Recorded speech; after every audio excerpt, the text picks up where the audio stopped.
Namaste. Today we will be talking about nutrition. Nutrition, we can define it as study of utilization of foodstuffs in living organisms.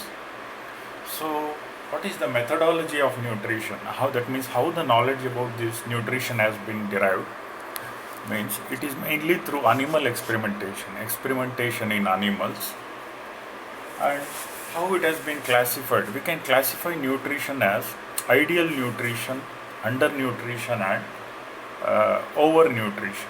This ideal nutrition is a concern of everyone, and undernutrition is a concern of developing countries, and overnutrition is a concern of developed countries. Uh, but overall, if we see, overnutrition and obesity is more compared to undernutrition and malnourishment. And what are the macronutrients and micronutrients? Macronutrients are the bulk nutrients like carbohydrates, fats, and proteins, and micronutrients are vitamins and minerals which are needed in very small quantities. Essential nutrients means these are not synthesized in the body, and these are very essential for the physiological functions of the body, hence it has to be taken in the diet. The essential nutrients are, we need almost 2 fatty acids, 8 amino acids, 13 vitamins, and 15 minerals which are essential, which are considered essential nutrients. This has been already dealt in previous chapters, and I will not be going into it in detail. Okay. So before we go into the proper nutrition chapter, uh, in today's class there are 5 important terminologies you have to know. That is, first one is calorific value of foods, second one is respiratory quotient, third one is basal metabolic rate, and then specific dynamic action, and calculating the energy requirement of an individual. So before going to it, I will be explaining it in simple words. Then we will go into it in slight detail. First, what is calorific value of foods? Calorific value, or the energy content of a food, is the total amount of heat liberated when the food undergoes combustion in a calorimeter or inside the body. Okay. Here inside the body, we will look into it inside how much amount of energy is liberated when 1 gram of food undergoes oxidation inside the body. So that is the calorific value of food. That means how much amount of energy is liberated when 1 gram of food undergoes oxidation inside the body. That is the calorific value of food. Next is the respiratory quotient. In simple words I am explaining, later I will go into it in detail. Next is the respiratory quotient. Respiratory quotient means the volume of carbon dioxide released or produced to the ratio of carbon dioxide released or produced to the ratio of the volume of carbon dioxide produced to the volume of oxygen utilized during the oxidation of foodstuffs. Okay. So this is respiratory quotient. That is the ratio of volume of carbon dioxide released or produced to the volume of oxygen utilized during the oxidation of foodstuffs. Next, third important terminology you have to know is basal metabolic rate. So why this basal metabolic rate is important is to calculate how much energy you need per day. So for a man or a woman, how much energy is required per day, to calculate that, how much calorie he has to eat in a day, to calculate it, we need 3 important things. One is basal metabolic rate, next is specific dynamic action, and then physical activity, how much physical activity it does. So the first thing, important thing is basal metabolic rate. Uh, okay, what is this basal metabolic rate? In simple words, I'm trying to explain. Later, we'll go into it in detail. Basal metabolic rate is the minimum amount of energy required to maintain life at complete physical and mental rest in the post-absorptive state. Post-absorptive state means after 12 hours of meal. After 12 hours of meal, that means when no digestion process after the complete uh, after the digestion processes have been completed, in that state, and in whenever the person is at complete physical and mental rest, the minimum amount of energy required in that state to maintain life is called basal metabolic rate. That is, basal metabolic rate is the minimum amount of energy required to maintain life at complete physical and mental rest in the post-absorptive state. So next important terminology is specific dynamic action. Specific dynamic action is uh, the extra heat which is produced by the body over and above the calorific value of foods during the uh, utilization of food by the body. So, in other words, explaining it in other words, whenever we intake some amount of when we intake some food, to utilize that food, body itself will spend some amount of energy from its energy stores. That is specific dynamic action. That is called specific dynamic action. Okay. To utilize the foodstuffs, body itself will spend some amount of energy from its energy stores. So, proper definition is the extra heat produced by the body over and above the calorific value for the during the whenever the foods are utilized in the body, that is called specific dynamic action. Okay, I will go into it in detail later. Next is physical activity. Physical activity, as you know, it is classified into light work. Light work means some people like doctors, doctors, office workers, teachers. We do minimum amount of work, and moderate amount of work like students, housewives, and heavy workers like agricultural laborers, miners, and very heavy work like um, rickshaw pullers, all these things. So this is the physical activity. Depending upon the physical activity, we calculate the energy requirements. So to calculate the energy requirement, we take into account the physical activity, the basal metabolic rate, and the specific dynamic action. So don't get confused by all these new terminologies. I will be going into it in detail. First, what is calorific value? Calorific value. First, I will come to the calorific value. What is calorific value? I already told you.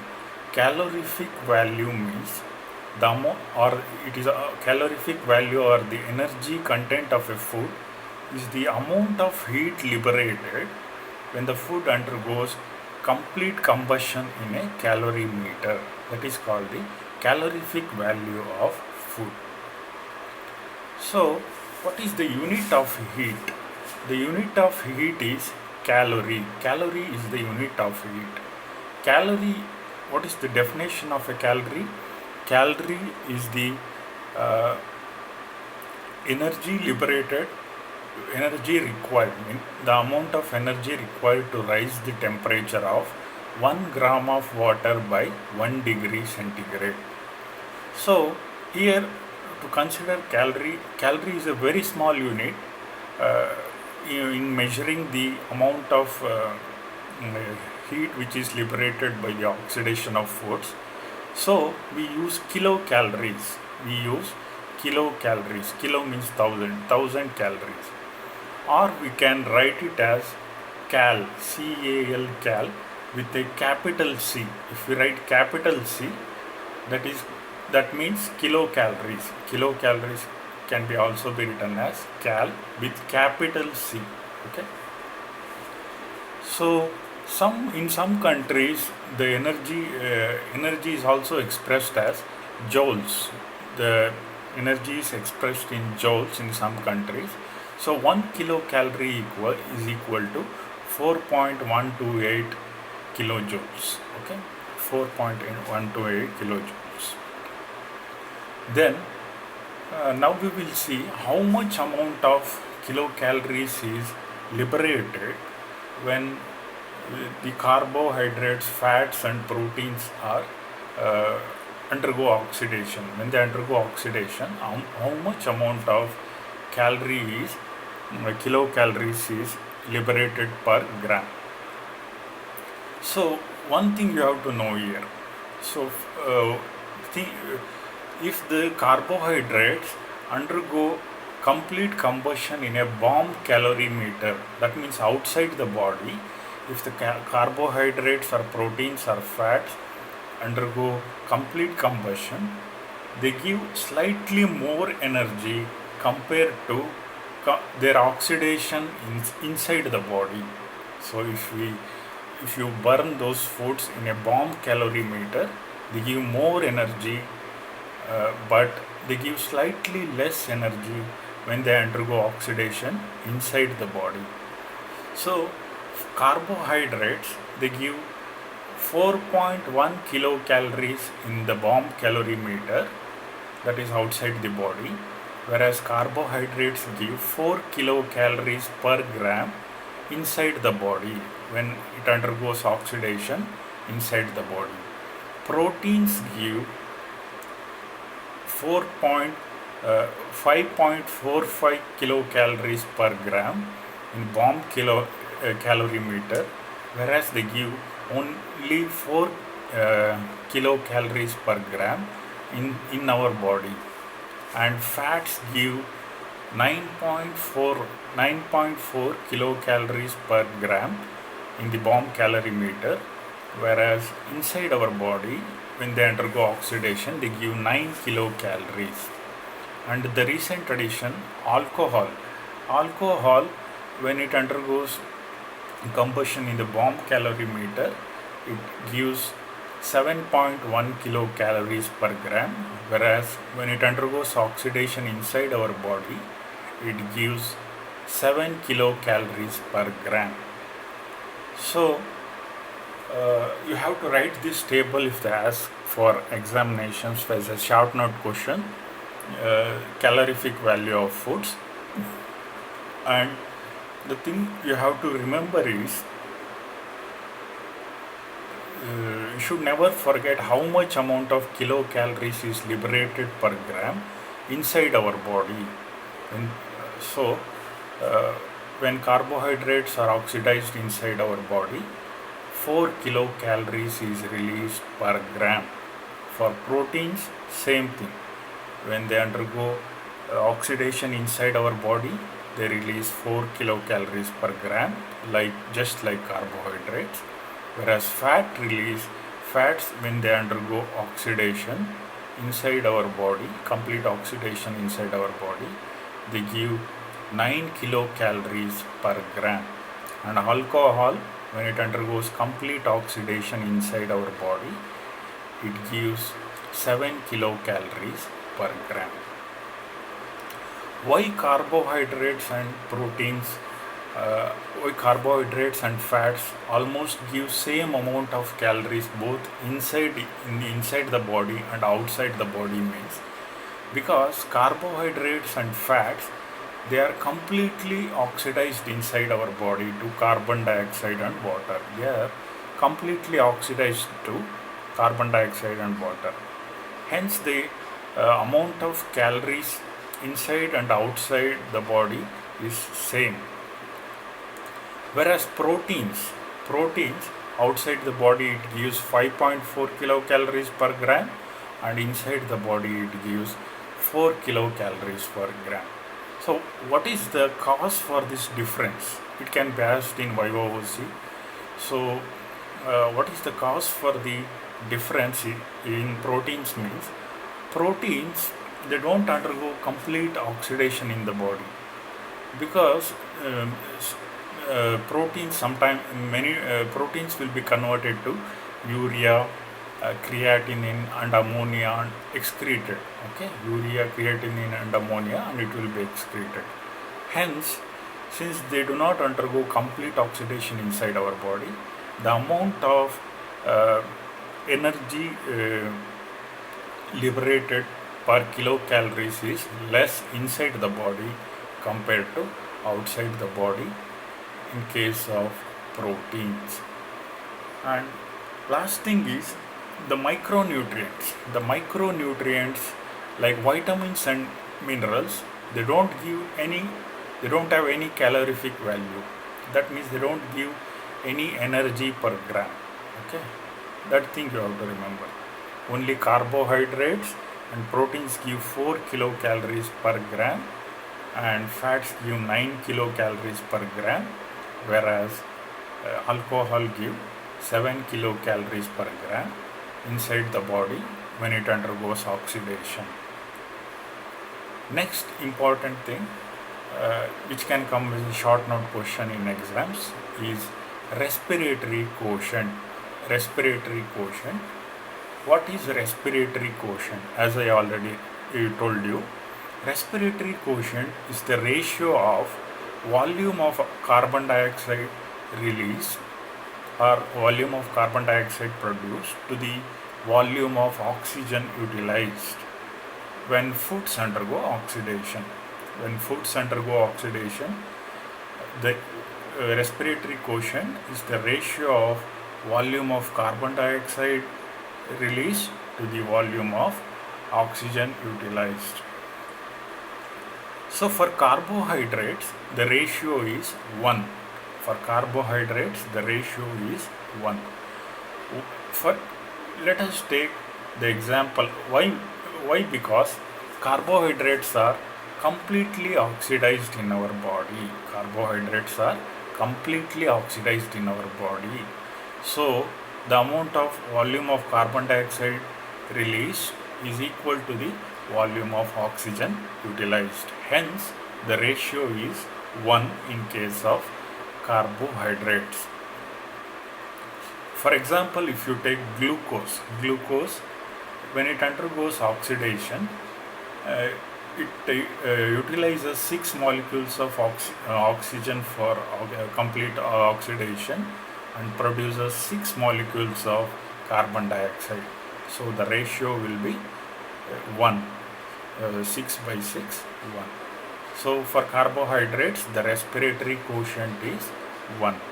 And for proteins, first we will see fats. Before that we will see fats.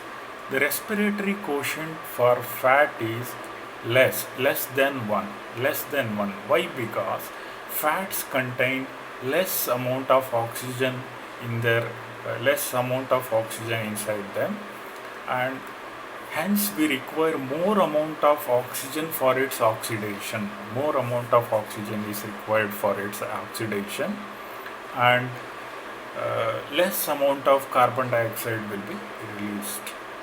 When fats undergo complete oxidation, less amount of carbon dioxide will be released and whereas more amount of oxygen is utilized. So the ratio will be less than 1 in case of fats. For example, if you take tristearine, the oxidation of tristearine, the fats tristearine, it requires 163 molecules of oxygen for its complete oxidation, whereas it releases only 110 molecules of carbon dioxide.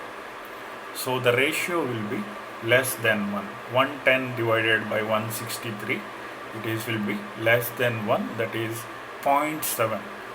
It comes around 0.7. So the respiratory quotient of fats is 0.7.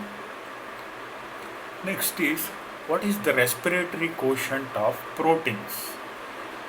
It is difficult remember this, it is difficult to determine the respiratory quotient of proteins because proteins have variable chemical structure. So by direct method it is very difficult to know the respiratory quotient of proteins, but uh, by through indirect method it has been calculated that the respiratory quotient of proteins is around 0.8. They have calculated it by indirect method. Okay, it comes to around 0.8. Whereas in mixed diet, if you take a mixed diet, usually we take a mixed diet which contains all the bulk nutrients like carbohydrates, fats and proteins. So for the mixed diet, the respiratory quotient will come around 0.8. Okay, same thing. For a mixed diet, the respiratory quotient will be 0.8. So in the next video I will be discussing about basal metabolic rate and specific dynamic action, physical activity, and how to calculate the total amount of energy required for an individual. Okay, so just a small recap. What is calorific value or energy content of food? It is the amount of heat released when the food undergoes complete combustion in the calorimeter. The unit of heat is calories, but kilocalories, we use kilocalories because foodstuffs they release more energy, hence we use kilocalories. And for carbohydrates, they inside the body, when they undergo complete oxidation, they release 4 kilocalories per gram. And proteins also, they release 4 kilocalories per gram, and fats release 9 kilocalories per gram when they undergo complete oxidation inside the body. And alcohol releases 7 kilocalories per gram when it undergoes complete oxidation inside the body. Whereas vitamins and minerals, they do not give any calories. And respiratory quotient, coming to the respiratory quotient, it is the ratio of volume of carbon dioxide produced to the volume of oxygen utilized when foods undergo oxidation in the body. And respiratory quotient of carbohydrates is 1, and respiratory quotient of fats is always less than 1, that is 0.7, and respiratory quotient of proteins is 0.8.